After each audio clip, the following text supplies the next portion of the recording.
For over a decade, an American family was held captive in their own home.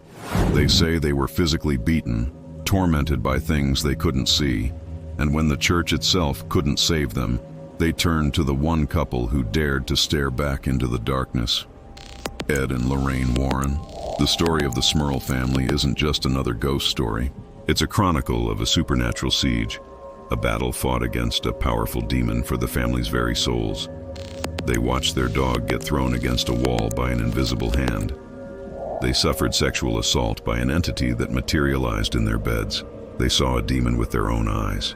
This isn't the version you've seen in the movies. This is the true, terrifying tale of the Smurl haunting. Section 1. The American Dream on Chase Street. Every great haunting story seems to begin with a house, and every house usually begins with a dream. For Jack and Janet Smurl, that dream was on Chase Street in the quiet, unassuming town of West Pittston, Pennsylvania. In August of 1973, the Smurls, with their young daughters, Dawn and Heather, moved into their new home, half of a modest duplex. Jack's parents, John and Mary, lived in the other half. From the outside, it was the picture-perfect American ideal. A family, close-knit and full of love, starting a brand new chapter. But this wasn't just a move, it was a recovery. Just a year before, Hurricane Agnes had torn through northeast Pennsylvania, causing catastrophic floods that destroyed the Smurls' previous home. The house on Chase Street, an 80-year-old fixer-upper, was their sanctuary. It was a chance to rebuild and finally put down roots in a community where everyone knew your name. Jack was a dedicated family man, a Navy vet with a steady job. Janet was a devoted mom, and their family was about to grow with the birth of their twin daughters, Shannon and Karen. They settled in, painting walls and making repairs, breathing new life into the old building. The house had its creaks and groans, but they just figured it had character. It had history. What they didn't know was that the history clinging to those walls wasn't about people. It was about something ancient, something evil, and it was waiting. At first, life was peaceful. The sounds of their kids' laughter filled the halls, easily drowning out the faint whispers of what was to come. They were a normal family in a normal town, in what they thought was a normal house. But that normalcy was a fragile illusion, and it was about to be shattered. The dream on Chase Street was about to become a living nightmare. Section 2. The First Whispers. The evil that would eventually take over the house on Chase Street didn't show up with a bang. It seeped in slowly like a poison, starting around 1974, about a year after the Smurls moved in. The first signs were small things, stuff that was easy to brush off. A tool would vanish from Jack's toolbox, only to show up days later somewhere completely random. Freshly painted walls would get these weird, ugly stains that seemed to bleed right through the new paint. Radios and TVs would turn on and off by themselves, the volume suddenly blasting before going dead silent. The Smurls were practical people, so they did what any of us would do. They rationalized. It's an old house. The wiring's probably shot. The foundation is settling. That's why the walls are making noise. Logical explanations for illogical events. But as the months turned into years, the incidents got more frequent and a lot harder to explain away. The gentle groans of a settling house started to sound more like deliberate scratching coming from inside the walls. Faint knocking would echo through the rooms in the middle of the night, with a rhythm that felt intentional. Janet, who was home the most, was usually the first to notice these things. She'd be in the kitchen and hear footsteps upstairs when she knew she was alone. She'd catch a flicker of movement from the corner of her eye, a shadow where no shadow should be. They were such brief moments that she could almost convince herself it was all in her head. But that feeling of being watched, that heavy, oppressive sensation, started to stick to certain parts of the house. Even Jack's parents next door began experiencing their own strange, minor disturbances. At this point, no one was talking about ghosts. The idea was just too crazy, too much like a movie. They were a devout Catholic family, and while they believed in God and the devil, the thought that those forces could be at war in their living room was just beyond them. They clung to logic, to reason, hoping there was a simple answer. But the thing that had taken root in their home was patient. It was just testing them, learning what they were afraid of, and getting ready to dial up the terror. The whispers were about to become screams. Section 3. A Descent into Chaos. As the 70s faded into the 80s, the Smurls could no longer deny what was happening. The small, almost playful annoyances gave way to things that felt hostile and deeply wrong. The house on Chase Street wasn't just creaking anymore, it was actively fighting them. And the first assault was on their senses. A disgusting foul odor would suddenly fill the house with no warning and no source. The family described it as the smell of something rotting, of sulfur, a nasty stench that would hang in the air for hours before just disappearing. At the same time, the temperature would go haywire. Rooms would plunge into a bone-chilling cold, so intense that family members could see their breath in the middle of summer. These cold spots were like invisible pockets of ice moving through the house. Then things started to move with a terrifying new aggression. It wasn't just a misplaced tool anymore. Now heavy drawers would fly open on their own and then slam shut with a violent bang. Chairs would scrape across the kitchen floor as if someone was dragging them. The activity seemed to zero in on Janet, as if this entity was focusing all its energy on her. She'd hear her name called by a disembodied voice when she was all alone. Both she and Jack's mother, Mary, reported hearing voices mimicking each other, a cruel trick designed to confuse and isolate them. The visual stuff got worse too. The fleeting shadows Janet used to dismiss grew bolder, darker, more defined. She started seeing a black human-shaped mass moving from room to room. It was a solid figure, no face, no features, but its presence was suffocating.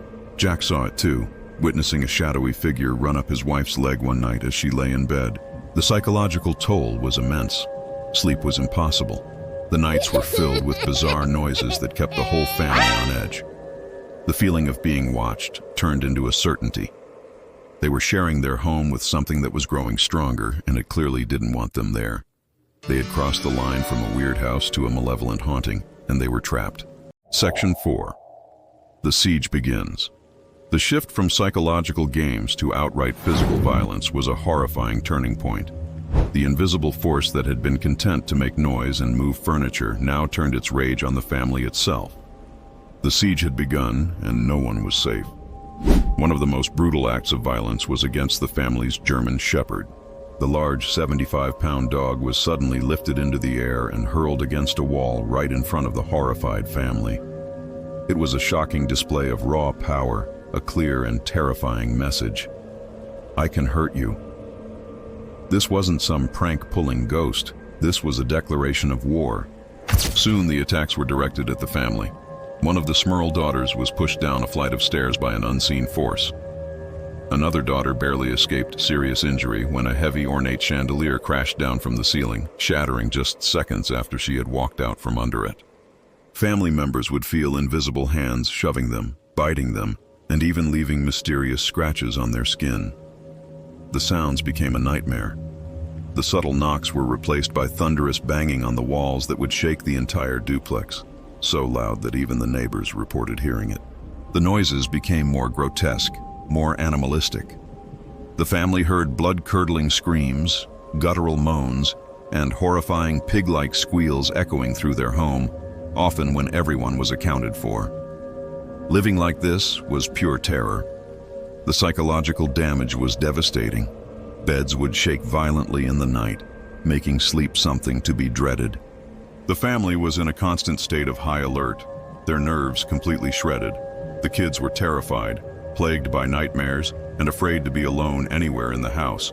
The home that was supposed to be their sanctuary had become a prison, a battlefield where they were under constant assault from an enemy they couldn't see, couldn't understand, and couldn't fight.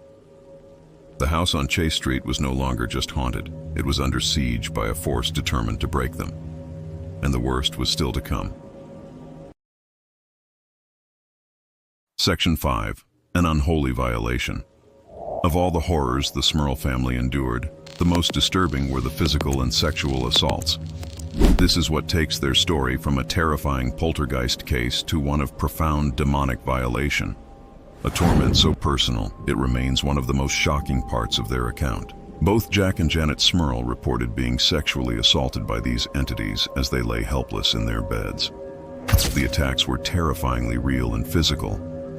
Jack described being assaulted by what he believed was a succubus, a female demon. Janet was likewise attacked by a male entity, an incubus. She described the horror of being pinned down, completely paralyzed and unable to scream, while her husband slept right next to her, totally unaware of the violation happening just inches away. These weren't nightmares. The family was adamant that these were physical assaults that left Jack with a deep sense of shame and psychological trauma. To be violated in that way, in your own bed, by a force you can't see or fight is a horror that's almost impossible to comprehend. It was the entity's ultimate act of dominance and defilement. But the physical abuse didn't stop there. Janet reported being grabbed, shaken, and at one point even levitated and thrown across a room by the invisible force. Jack claimed the entity would bite him on the ear while he slept. These attacks were a constant, brutal reminder of how powerless they were. The demon, as they came to believe it was showing them it could dominate them whenever it wanted. It could touch them, harm them, and violate them at will. This wasn't about scaring them out of the house anymore. It seemed to be feeding on their fear and their pain. Their bodies, just like their home, had been invaded. The terror wasn't just around them anymore. It was on them. The events the Smurls described are some of the most unsettling in the history of paranormal investigation. It's a story that really challenges our understanding of the world and what forces might exist just beyond what we can see. If you're captivated by this deep dive into the unknown, take a second to hit that subscribe button and turn on notifications. Your support lets us keep exploring these dark and complex cases, and we love reading all your comments and theories. Now, with their home and even their bodies under assault, let's return to the desperate plea of the Smurl family. Section 6. The Church's Failure and a Desperate Call. As devout Roman Catholics, the Smurls' first instinct was to turn to the one place they believed could fight a spiritual war: the Church. For years they had suffered in silence, afraid of being ridiculed, but by the mid-1980s, they were desperate. They believed they were dealing with a demon, and surely the Church knew how to fight demons. But their plea for help ran into a wall of bureaucracy, caution, and skepticism. The Diocese of Scranton was reluctant to officially get involved. While some priests were sympathetic, the official response was slow. The Church moves with extreme caution in these matters, needing tons of evidence to rule out every other possible explanation. But for a family living in daily terror, that caution felt a lot like abandonment. A few local priests did visit the house to pray and perform blessings, but instead of calming things down, it seemed to enrage the entity. After each blessing, the family said the activity would explode. The banging got more violent, objects moved more erratically, and the oppressive feeling grew heavier. An unidentified priest reportedly performed 3 exorcisms on the home, but all of them failed. Janet Smurl claimed the demon would just mock them by moving from their side of the duplex to her in-laws' side, dodging the ritual. To make things worse, a priest from the diocese spent 2 nights there in 1986 and reported that nothing unusual happened, which only made the family feel more alone. It's a classic feature of an intelligent haunting. The entity can choose when to perform. The Smurls were trapped. The outside world wouldn't believe them without proof, and the entity was smart enough to hide. At the end of their rope, they realized they needed specialists. In January 1986, after more than a decade of torment, they made a call to a couple in Connecticut known for taking on cases just like this: Ed and Lorraine Warren. Section 7. The Warrens arrive. When Ed and Lorraine Warren showed up on Chase Street in January 1986, they were already legends in the paranormal world. Ed was a self-taught demonologist, one of the few in the country, and Lorraine was a gifted clairvoyant. They'd investigated some of the most famous cases out there, including the Amityville Horror. Their arrival was a turning point for the Smurls. They finally had someone who could give a name to the evil that had infested their lives. The Warrens' investigation was immediate and confrontational. Ed started by using what he called religious provocation, marching through the house, challenging the entity, and blasting tapes of religious music. According to Ed, the response was instant and dramatic. He claimed the temperature in the room dropped by 30 degrees. He then saw a dark mass begin to form in front of him, a visible manifestation of the thing that had been terrorizing the family. The entity also allegedly scrawled a message on a mirror, telling them to get out. Lorraine used her clairvoyant abilities, and her conclusion was chilling. She said the Smurls were dealing with not one, but 4 entities. There was a harmless old woman, a violent young girl, and the spirit of a man who died on the property. But these 3 spirits were being controlled and manipulated by a 4th, much more powerful entity, a demon.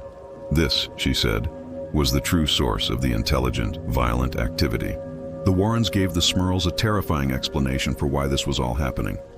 Ed believed the family was among the chosen, his term for families who are, for some unknown reason, targeted by demonic forces for relentless torment. It wasn't that the house was haunted, the family was haunted. The demon's goal, in the Warrens' view, was to tear the family apart, destroy their faith, and crush their spirits. For the first time in over 10 years, the Smurls felt understood. The Warrens didn't doubt them. They validated everything, and most importantly, they offered to fight back. The investigation was over. The battle was just beginning. Section 8. Battling the Demon. The Warrens' approach wasn't quiet prayer, it was aggressive spiritual warfare. They believed this demon needed to be provoked and fought head-on. For months, the house on Chase Street became a battleground, with the Warrens leading the charge. Their methods were a direct assault. They blasted religious hymns and Gregorian chants, sounds they believed were agonizing to a demonic presence. They sprinkled holy water that they claimed would sizzle on contact with the walls. Ed, Lorraine, and the family prayed constantly, holding rosaries and using the name of Jesus as a weapon. The Warrens said they recorded hours of audio tapes filled with unexplained knocking, rapping, and disembodied voices, the sounds of the demon lashing out. And the entity fought back hard. The Warrens reported that their provocations were met with rattling doors, sliding furniture, and the same foul smells and cold spots the family knew all too well. It was a relentless back and forth for spiritual control of the house. The Warrens were convinced that simple blessings weren't going to cut it. The demon was too powerful, too dug in. It required the church's ultimate weapon, an exorcism. But getting an officially sanctioned exorcism from the Diocese of Scranton was impossible. Frustrated, the Warrens brought in an outside priest they'd worked with before, Father Robert McKenna, a traditionalist bishop known for performing exorcisms without diocesan approval. Father McKenna performed the ritual, and according to witnesses, the house exploded into chaos. The demon raged, shaking the home and unleashing a torrent of activity. But despite his efforts, the entity's grip held firm. In total, at least 3 exorcisms were performed, but the demon simply would not leave. Janet later claimed the rituals failed because the demon was smart enough to just move to the other side of the duplex whenever an exorcism started, a cunning trick that made the rites useless. Even with the Warrens' help, the nightmare continued. Section 9. A Media Firestorm. By the summer of 1986, the Smurl family was exhausted. They had endured over a decade of torment, and not even the world's most famous paranormal investigators could give them peace. At their wits' end, and with encouragement from the Warrens, they made a decision that would change everything. They went public. In August 1986, the Associated Press ran the first story, and the floodgates opened. Their private hell became an international media circus. West Pittston, a small, quiet town, was suddenly flooded with reporters, TV crews, and curiosity seekers. The house on Chase Street became a grim tourist attraction, with people camping outside, hoping to see a ghost. The Smurls were thrown into the national spotlight, appearing on shows like Larry King Live to tell their story. A book, The Haunted, was published, and in 1991, a popular TV movie of the same name brought their ordeal to an even wider audience. For the family, this was a double-edged sword. On one hand, it was validating. They weren't suffering in silence anymore. Some neighbors even came forward and admitted to hearing the screams and loud banging coming from the house, which backed up their claims. But the publicity also brought intense, vicious criticism. Many people, including some of their own neighbors, accused the Smurls of faking the whole thing for money and fame. They were called liars and frauds.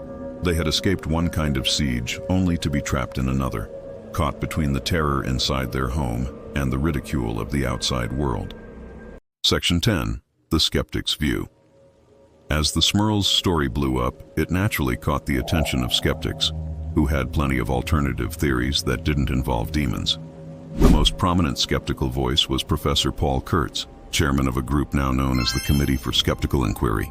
Kurtz flatly called the case a hoax, a charade, a ghost story, and strongly suggested the family get psychiatric evaluations. Skeptics pointed to a few key things. They floated psychological theories like group delusion, suggesting that in a high-stress environment, one person's belief could have influenced everyone else's perception. Critics also pointed to Jack Smurl's medical history. He'd had surgery for water on the brain in 1983, which could cause hallucinations or memory issues. The Warrens themselves were a huge target for criticism. Skeptics pointed out that Ed and Lorraine had no scientific credentials and often refused to let independent researchers access the sites they were investigating.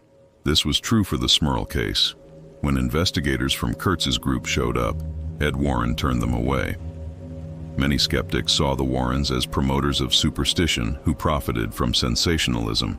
Mundane explanations were offered too. Old plumbing, rats in the walls, the house settling. And a huge point for skeptics came later. After the Smurls finally moved out, the next tenant, Deborah Owens, told the media she never experienced anything supernatural in the house. Not a single strange event. To the outside world, it was a battle between a terrifying supernatural tale and a list of plausible, rational explanations. But for the Smurls, who refused psychiatric help, it was a frustrating denial of the terror they insisted was real.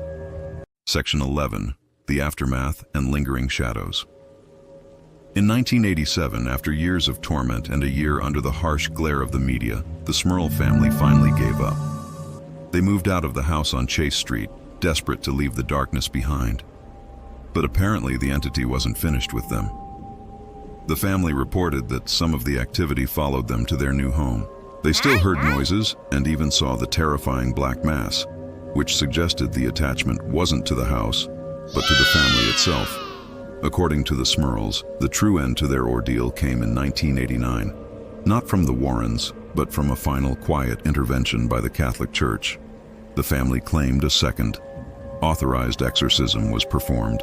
The church has never officially confirmed this, and the details are confidential, but the Smurls credited this final rite with at last cleansing them of the presence that had haunted them for 15 years.